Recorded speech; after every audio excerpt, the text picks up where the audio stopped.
Hi, members of my online class. I thought it might be easier for me to send a quick video rather than trying to type another email to you or post an announcement. There's just a couple things I wanted to address after reading all of your posts in the discussion board in the group section. So here's a couple things that I wanted to let you know. First of all, I heard that there was some confusion about the group assignment. If you look in week 4 in chapter 10, the group assignment is posted there. What your group is supposed to do is come up with 10 suggestions for instructors to improve student engagement, and then put that into a Prezi. So you're creating a Prezi with your 10 suggestions. In the week 4, week 5, and week 6 folders, there are a couple other things you have to do in order to have all the steps done to put it into the Prezi. But really, the main goal is to create the Prezi. I think some of the confusion may have come from using the term group assignment and group project. It's the same thing. I used to do a much more extensive group project. That's what you got sent via email that I said to ignore. Um, and I decided to change it this semester because actually I changed it last semester because it was just too confusing for students. I thought I had fixed some of the confusion, but apparently a couple of you are still confused. One group I know has been working on this, so clearly that the communication came through to them, but some of you have some confusion about it, so hopefully you'll be able to work that out. I also wanted to respond to some of the stuff that you talked about in your discussion boards regarding interpersonal communication. So here's a couple things I wanted to mention.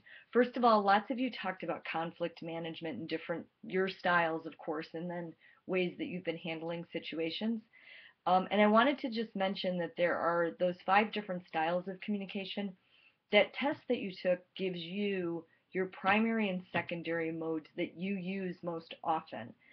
Really, if you're going to do conflict management effectively, you want to be able to use all 5 various types of conflict management: avoidance, accommodation, collaboration, compromise, and competing. All of them are usable in various situations, and you want to develop some ability to use the various types of conflict management for various situations. So I just wanted to let you know that. Um, a couple of you also talked about the timing of interpersonal conflict, and that's a huge issue for all of us when we're trying to figure out when the best time is to talk to someone about a significant issue. Personally, I used to be pretty bad when someone would say, I don't want to talk about this, because I, like a couple of you, like to debate and I like to argue. But other people who may not like that style find it very off-putting, and they don't listen when they're put into that defensive position. So I've learned myself to flex the variety of styles so that I can accommodate various situations to the best of my ability. Competing doesn't always work, and often when you use competing and avoidance in like you go between the two of them, that's just passive aggressive. So really using those strategies that they give in the book, some of the stuff that they talked about in the articles I posted, can be very helpful for everybody. The next thing I wanted to mention, and I can't recall if your book talks about this or not, and my book is at school, is the fact that each of us can be what's called a high or low self-monitor. High self-monitors are those communicators who really watch and are aware of what they're doing in a situation when they're communicating, and often adapt to the situation. So they might read the situation around them, who the communicators are, what the verbal and nonverbal communication is like that's happening, and then adjust their communication to adapt to the particular group. Those are high self-monitors. Low self-monitors are those individuals who sort of say, this is my communication or way of communicating, and no matter what the situation, I am what you get.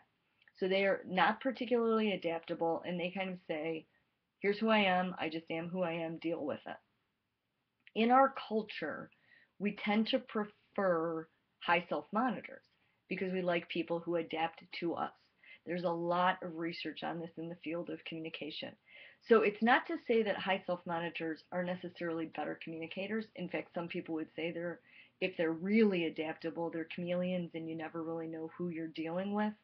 But low self-monitors can often have a difficult time because they don't adapt to the situation that's around them and can sometimes be perceived as a little bit obstinate. So I just wanted to make you aware of that um, concept of high and low self-monitoring. Again, it's on a continuum. So you may have been a high self-monitor and changed your behavior to be a little bit more consistent so that you're a little lower than you used to be.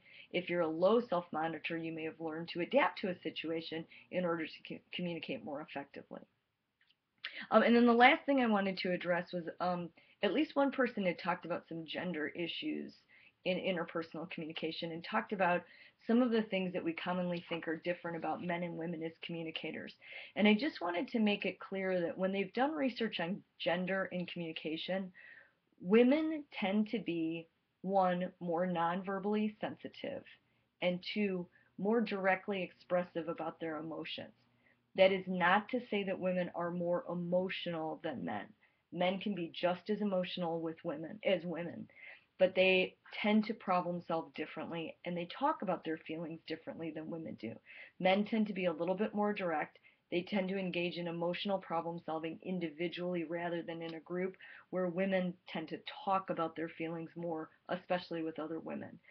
So I just wanted to make it clear that gender differences, while we default to those, and some of you may be very familiar with the famous book Men Are From Mars, Women Are From Venus, that really talks about this idea of gender differences in communication. It is not a matter of women are more emotional than men and men aren't good at talking about emotions. It's just a stylistic difference in the way we deal with emotions. So I wanted to just make those couple of things clear to you. If you guys have any questions about anything, please don't hesitate to send me an email, give me a phone call. If you need to, if it's a real time sensitive issue, you can text.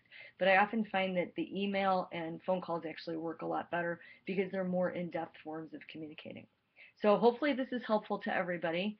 And good luck on finishing out the group project. If you're running into any problems, please let me know. And I look forward to seeing you in a couple weeks. Bye.